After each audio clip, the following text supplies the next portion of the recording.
Selamat datang ke Liga M Update. Jadual perlawanan minggu ketiga, Liga Super Malaysia bakal menyajikan aksi yang semakin panas. JDT pula terpaksa bertandang ke gelanggang di PMMFC. Mampukah Harimau Selatan terus mengganas?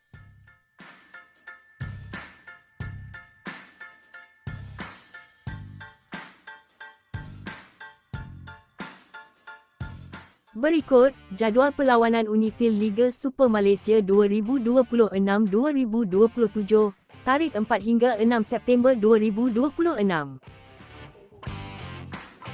Liga Super Malaysia 2026-2027 memasuki minggu ketiga dan kali ini, beberapa perlawanan menarik bakal mencuri tumpuan peminat bola sepak tanah air.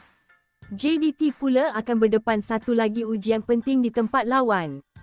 Sebanyak 6 perlawanan dijadualkan berlangsung dari 4 hingga 6 September 2026 dengan aksi melibatkan pasukan-pasukan yang pastinya mahu mengutip mata penuh.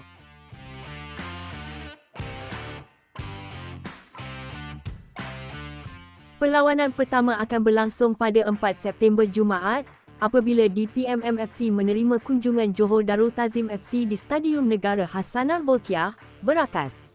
Aksi ini dijadualkan bermula pada pukul 8 suku malam. JDT pastinya menjadi perhatian selepas permulaan musim yang cemerlang, namun bermain di tempat lawan sentiasa memberikan cabaran tersendiri. Pada malam yang sama, Kelantan Red Warrior FC akan berdepan Kuala Lumpur City FC di Stadium Sultan Muhammad ke-4, Kota Baru. Perlawanan tersebut dijadualkan bermula pada pukul 9 malam dan dijangka berlangsung sengit apabila kedua-dua pasukan memburu mata penting.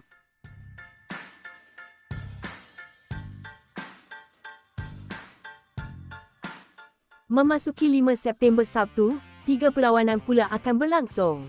Pada jam 4.45 petang, Negeri Sembilan FC akan menentang Star City FC di Stadium Tuanku Abdul Rahman, Paroi. Kemudian pada jam 7.30 malam, Sabah FC akan menerima kunjungan Kuching City FC di Stadium Likas, Kota Kinabalu.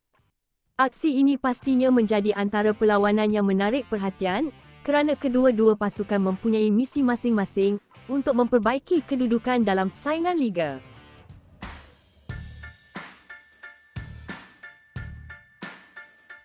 Pada jam 9 malam, satu lagi perlawanan tumpuan akan berlangsung apabila Terengganu FC menentang Pening FC di Stadium Sultan Mizan Zainal Abidin, Gong Badak.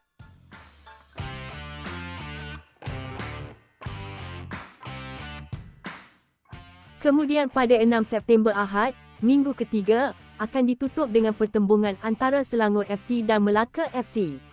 Perlawanan di Stadium Majlis Bandaraya Petaling Jaya itu dijadualkan bermula pada pukul 8 suku malam.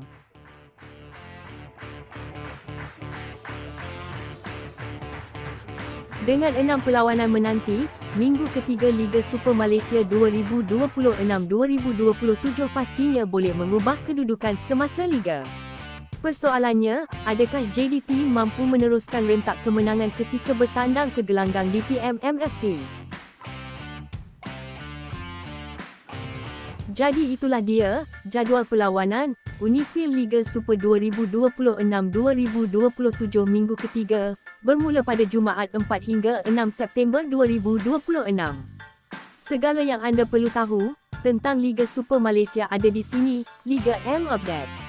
Teruskan sokongan anda, jangan lupa like, share dan langgan saluran ini, sebab di sinilah anda akan dapat berita terkini dan paling pantas tentang bola sepak tempatan. Jumpa lagi dalam update seterusnya, geng.